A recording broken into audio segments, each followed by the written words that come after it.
Hello, Warriors. Welcome to the Rewind video version for weeks 21 and 22 here. We're almost at the halfway point of 2020. What a crazy year it's been. But I want everybody to know, first off, we're doing it. We said 60 days ago today, that we were in trouble. We recognized we were in an unprecedented period of our business, in our country, and really in the world. 60 days later, we've seen the numbers. You see them every day just as I do. They're plastered all over the internet. 25% of the American workforce has filed for unemployment in the last 60 days. Our cities are on fire. Pro sports haven't started back up. That one hurts me the most. We're in a pandemic. You name it. The last 60 days, we've seen it all. But we've survived. And I'm telling you right now, I feel great about the rest of the year. I feel strongly about the performance and the people that we have. And I come back to what I've said in the huddle a few times. We have built here at Warriors a culture of greatness. That doesn't mean we're throwing off the greatest revenue numbers, or we put the most people to work, or our profit is through the roof. I'll tell you what it means. It means the leadership at Warriors has set an expectation for the team members that work here that great things are going to happen. And they're going to happen because we have faith in God, who has a plan for this business. Our core values are all over the walls here. You know what they are, and we're living them out.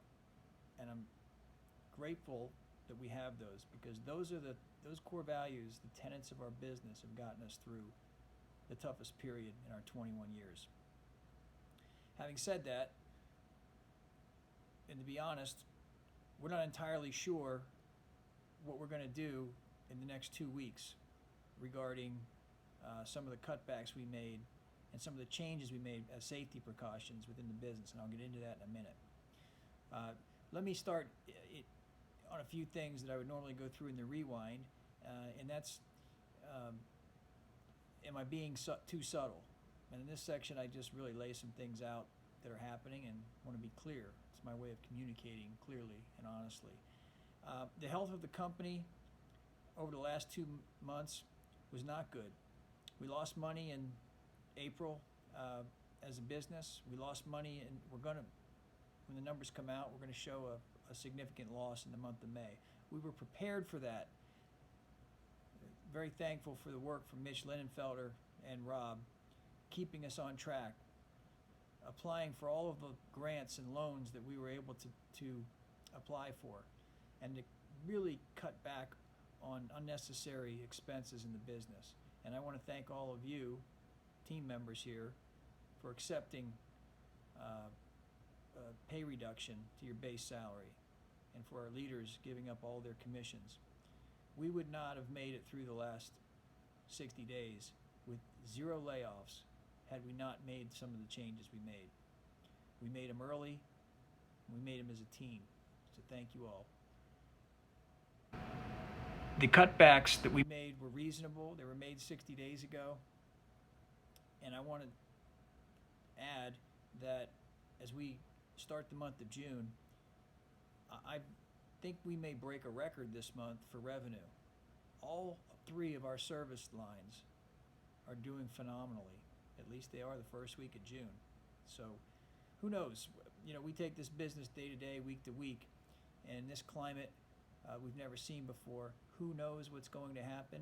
But we have enough data where we're going to make, as a leadership team, some decisions on reopening the office, adjustments to our base pay. How are we going to proceed safely as a business to keep you all safe, which is our number one priority, of course. Moving forward, we have some executive orders that are new from the state of Virginia. Thank you to Sean Stallings for pointing these out to me. And basically what those executive orders are, they advocate that we continue social distancing and some other health procedures here in the office building. We're not required to wear masks. We're not required to socially distance. Our building and our landlord has its own requirements, and they've laid those out for us. So there's just a lot for Rob and I to chew on and digest and make sure that before we do anything radical here about asking people to come back into the office, we get all the information we can and we clearly communicate that. We first have to understand what it is and what's required. But we do have, we've ordered boxes full of sanitizer, which we have here in the office. Anybody who has been here in the last month has seen this. We do this when you come into the office, tell you what your temperature is, and we do it in the afternoon as well. And we have a couple boxes of masks that we have ordered. They haven't come in yet, but we ordered them. For now, moving forward, we're not going to change anything as far as working remotely. I said many times, I've been really pleasantly surprised at the productivity that we have. We have a rhythm with our daily huddle, a rhythm with our 4 o'clock song. And what I've seen is every one of you wants to win. You don't want to let the company down. You don't want to let your teammates down.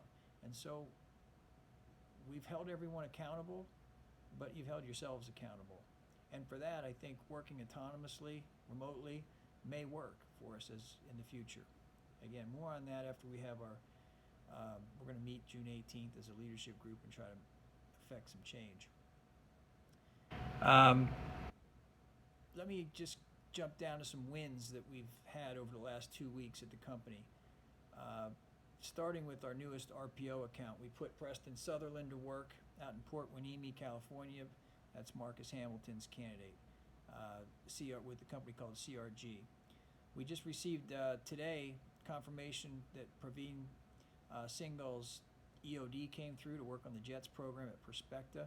That could be, when we get a start date, it actually happens, our very first contract we place at Perspecta, of course the company that bought NightPoint. That could open up the floodgates for Warrior Systems. We have a lot more going on at Perspecta than just that particular placement, but that was, I think we'll look back 6 months from now and say that was really the straw that broke the camel's back for getting into Perspecta as a contract to hire organization. At Itility, we've had some really great success recently. Jason Chow filled a configuration management position this week on the JPMO program with George Crawley. Congratulations, Jason. We had 4 starts this week alone at Itility. Gabby's candidate, Roland Zama, filled a master scheduler job. Gabby is also managing part of the Itility account. She's doing a great job. She also had a start. We have a new CFO at Itility named Colleen Millsap. We pulled her out of the NBA, working down in Charlotte for, I'm going to butcher the name there. I think it's the Charlotte Bobcats, but that might be their old name. Anyway, she's a CFO at Itility. Good job, Gabby.